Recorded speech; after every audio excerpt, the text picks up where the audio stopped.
পরিস্থিতি আসলে আমাদেরকে সবকিছু শিখিয়ে দেয়। কারণ আমি এর আগে একা কোথাও কখনো আমার বাচ্চাদেরকে নিয়ে যাইনি। এই প্রথমবার আমি আমার বাচ্চাদেরকে নিয়ে বের হয়ে গেলাম।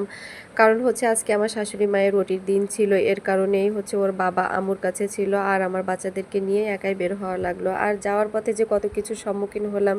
এখানে এই যে ট্রেন যাচ্ছে এদিক থেকে ২ টা ওই দিক থেকে ২ টা। আমাদের এখানে ট্রেনের জন্য ১ ঘন্টা লস হলো। তারপরে যে হচ্ছে রিকশাওয়ালা মামাটাও জানতো না এবং আমিও জানতাম না এখানে মেলা বসছে। আর এটা হচ্ছে রথের মেলা, জয়দেবপুর রথের মেলা। এর ভেতর দিয়ে আমাদের যেতে প্রায় ১ ঘন্টা সময় লাগছিল। কারণ ২ পাশে হচ্ছে দোকানপাট বসছে। আর মাঝখান দিয়ে আসলে যাওয়াটা বন্ধ ছিল। অটোরিকশা কোনো কিছুই ঢুকতে পারবে না। তারপরে আমি হচ্ছে অনেক বলে এখানে রিকোয়েস্ট করে ভেতরে ঢুকাই দিছিলাম। কারণ আমি যদি এখন ব্যাক যাই আমার আরও সময় লস হবে আর ঘুরে যেতে হবে।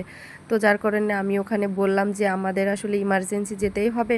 তো সেটা বলেই আমি রিকশাওয়ালা মামাকে বললাম, মামা যেভাবে হোক আমাকে হচ্ছে আপনি হসপিটালে পৌঁছায় দিবেন। তো উনি অনেক ভালো মানুষ ছিল, যার কারণে এর ভিতর দিয়ে আসলে ধৈর্য ধরে প্রায় ১ ঘন্টা ধরে উনি বসে থেকে আমাকে পৌঁছায় দিলেন অবশেষে হসপিটালে, আলহামদুলিল্লাহ।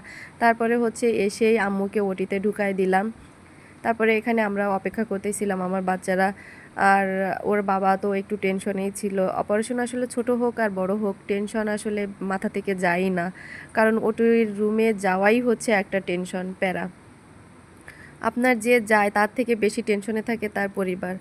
তো যাই হোক এখানে আমার বাচ্চারা একটু আনন্দ করতেছিল। ওরা তো আর বোঝে না যে আসলে অপারেশনটা কী। তো এখানের ক্লিপগুলো আসলে আমি একটু নিয়েছিলাম। কারণ পরিবেশটা আমার কাছে ভীষণ ভালো লাগছিল। আমাদের সদর হসপিটালের পরিবেশটা যদি এরকম হতো তাহলে সবাই আসলে সুন্দরভাবে চিকিৎসা নিতে পারতো। আর এটা হচ্ছে রাতের পরিবেশটা। এখান থেকে হসপিটাল থেকে দেখা যাচ্ছে ওই যে রথের মেলা। আল্লাহ হাফেজ।